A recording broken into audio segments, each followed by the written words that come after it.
Dear students, our today's task is the solution of model activity task English class 5. প্রিয় ছাত্রছাত্রীরা, আজকে আমাদের কাজ হলো মডেল অ্যাক্টিভিটি টাস্কের পঞ্চম শ্রেণীর যে ইংরেজির প্রশ্ন দেওয়া রয়েছে তার সমাধান করা। So let us read our question. তাহলে এসো আমরা আমাদের প্রশ্নটা পড়ি।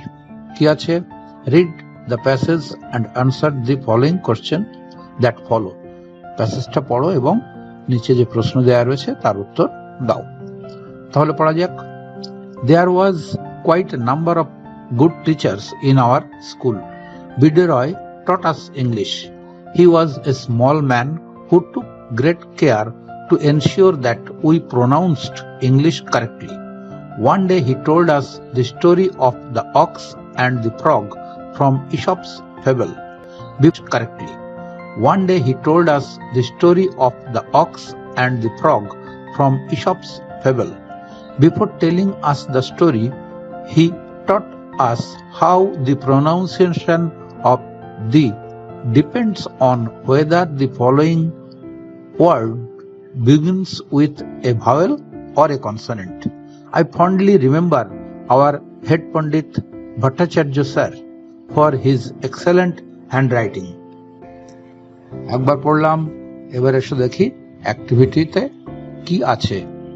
এমন কিছু প্রশ্ন নেই যেগুলোর জন্য তোমাকে বারবার খুঁটিয়ে প্রত্যেকটা ওয়ার্ডে মানে জানতে হবে, একটু মন দিয়ে পড়লেই করতে পারবে। দেখো, প্রথমটা দেওয়া রয়েছে, Mister BD Roy was the teacher of.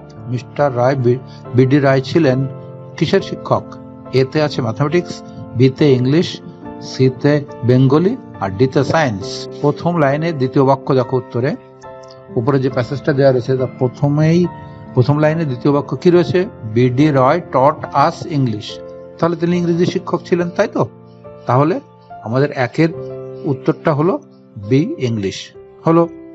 এবার এসো দ্বিতীয়টায়, the author learned correct pronunciation from his headmaster, father, English teacher আর মাদার। কোনটা হবে?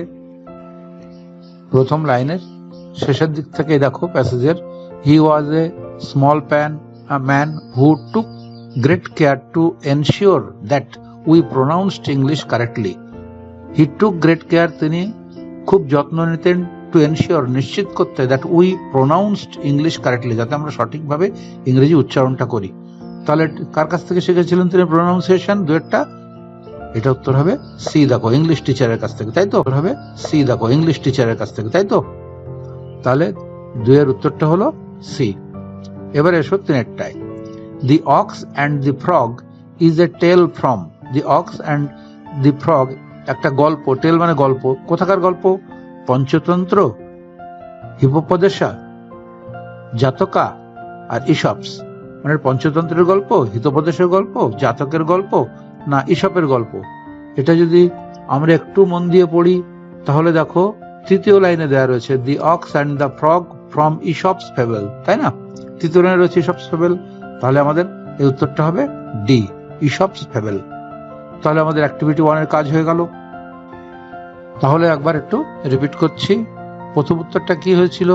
Mister BD Roy was the teacher of. B এরটা উত্তর ইংলিশ।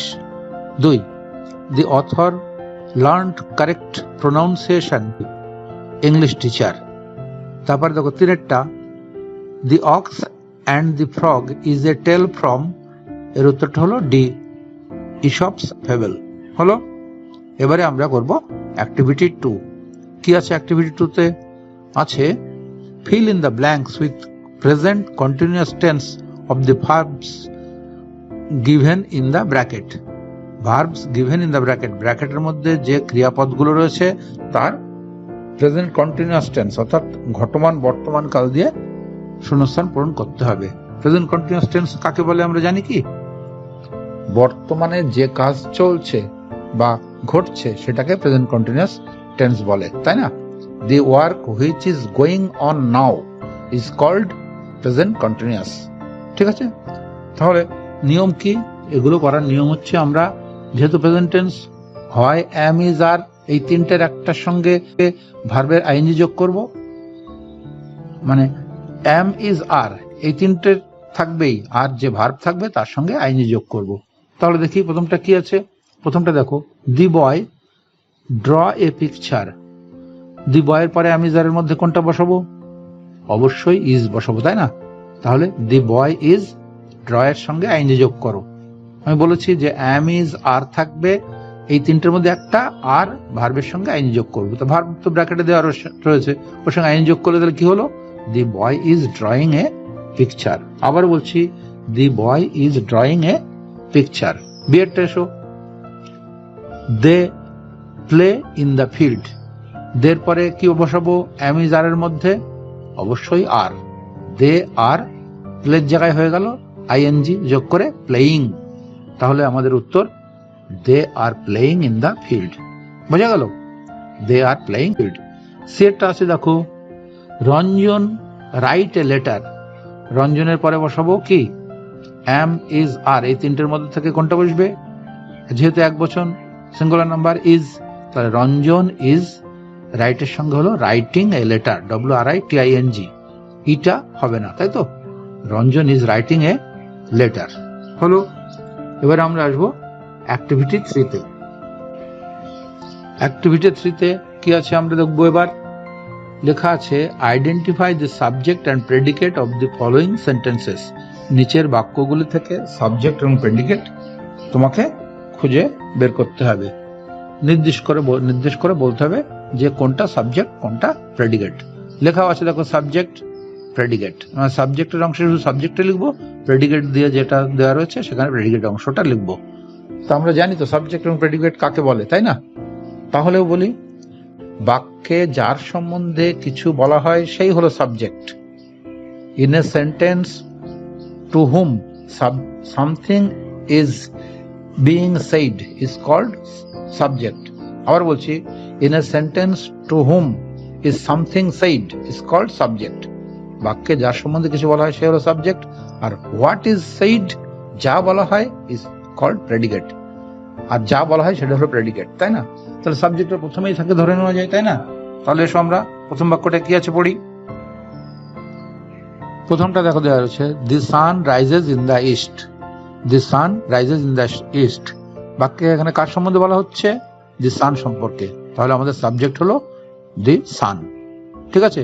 আর বাদ বাকি অংশটা পুরোটাই প্রেডিকেট, তাহলে আমাদের প্রেডিকেট হলো রাইজেস ইন দ্য ইস্ট। আবার বলছি, দি সান হলো সাবজেক্ট আর রাইজেস ইন দ্য ইস্ট হলো প্রেডিকেট। তারপরে বিতে আছে, my brother is singing a song. My brother, শুধু মাই হয় না, আমার কি? আমার হাত পা না মাথা, এটা কিছু তো বলতে হবে, তবেই সাবজেক্ট হবে। তাহলে মাই ব্রাদার, আমার ভাই, ইজ সিঙ্গিং এ সং, তাহলে এখানে সাবজেক্ট হবে মাই ব্রাদার আর প্রেডিকেট হবে ইজ সিঙ্গিং এ সং। আবার বলছি, মাই ব্রাদার হলো সাবজেক্ট আর is singing a song predicate. Last বাক্যটা এসে দেখি কি আছে। সিতে আছে, it is not easy to get pure drinking water. It is not easy, এটা সহজ নয়, টু গেট পাওয়া পিওর ড্রিঙ্কিং ওয়াটার, বিশুদ্ধ পানীয় জল। বিশুদ্ধ পানীয় জল পাওয়া সহজ নয়। তাহলে এখানে ইটটা হলো সাবজেক্ট আর বাদ বাকি পুরোটাই হবে প্রেডিকেট, ঠিক আছে? ইটটা হলো সাবজেক্ট আর বাদ বাকি পুরোটাই হলো প্রেডিকেট হলো। এবারে 4 নম্বর অ্যাক্টিভিটিতে আছে, right 5 sentences on my school. আমাদের স্কুলের উপরে হচ্ছে 5টা বাক্য লিখতে হবে, অর্থাৎ ছোট্ট প্যারাগ্রাফের মতো লিখতে হবে, যেখানে মাত্র 5টা বাক্য থাকবে। খুব সহজ। এসো আমরা বলার চেষ্টা করি। তোমরা এটা এখনই লিখবে না, আগে শুনে নাও, বুঝে নাও, পরে বসে ঠান্ডা মাথায় নিজেরা অ্যাক্টিভিটি পেপারে লিখবে। কিসের উপরে লিখবো? মাই স্কুল, অর্থাৎ আমার বিদ্যালয়। আমরা এইভাবে শুরু করব, the name of our school is, যে যার স্কুলের নাম লিখবো, ঠিক আছে? কি বললাম? The name of our school is, ধরো রামপুর হাই স্কুল, তাহলে আমরা লিখবো the name of our school is Rampur high school. প্রথম বাক্য হয়ে গেল। দ্বিতীয় বাক্য এরকম লিখবো, about 1000 people read here. About 1000 pupil অথবা স্টুডেন্টস read here. কি বললাম? About 1000 pupils অথবা স্টুডেন্টস রিড হিয়ার, প্রায় 1000 ছাত্রছাত্রী এখানে পড়ে। তারপরে তৃতীয় বাক্য লিখবো, it is a large school, এটা একটা বড় বিদ্যালয়। It is a large school. There are 30 বা 35 ক্লাসরুমস ইন আওয়ার স্কুল। আমরা জানি আমার আছে, তোমার আছে, আই হ্যাভ, ইউ হ্যাভ, কিন্তু যখনই বলবো বিদ্যালয়ের আছে তখন কিন্তু লিখতে হবে স্কুল হ্যাজ বললে হবে না। দেয়ার আর যতগুলো ক্লাসরুম আছে সেটা আমরা লিখবো। দেয়ার আর ধরে নাও 30টা আছে, তাহলে দেয়ার are 30 classrooms in our school. তারপরে বাক্য দেয়ার আর দিয়ে শুরু না করে এরকম বলি যে উই হ্যাভ 20 টিচার্স, যতগুলো আছে ততটাই গুলোই লিখবো, 22টা থাকলে লিখবে উই হ্যাভ 22 টিচার্স। তারপরে বাক্য লিখবো they are well qualified, they are well qualified. তারপরে আমরা লিখতে পারো the teachers teach us with care. আবার বলছি the teachers teach us with care, শিক্ষকরা আমাদের যত্ন সহকারে পড়ান। We also obey them, we also obey them, আমরা তাদেরকে মেনে চলি, তাই না? We love and respect our teachers, এটাও বলা যায় we love and respect our teachers, আমরা আমাদের শিক্ষককে ভালোবাসি এবং শ্রদ্ধা করি। তারপরে এরকম লিখতে পারি in one word our school is ideal. কি বললাম? ইন ওয়ান ওয়ার্ড, এক কথায়, আওয়ার স্কুল ইজ আইডিয়াল। এইভাবে আমরা অনেক অনেক বাক্য লিখতে পারবো।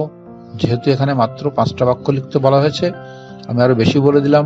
এর মধ্যে থেকে তোমাদের সহজ মনে হবে, সুন্দর মনে হবে যেগুলো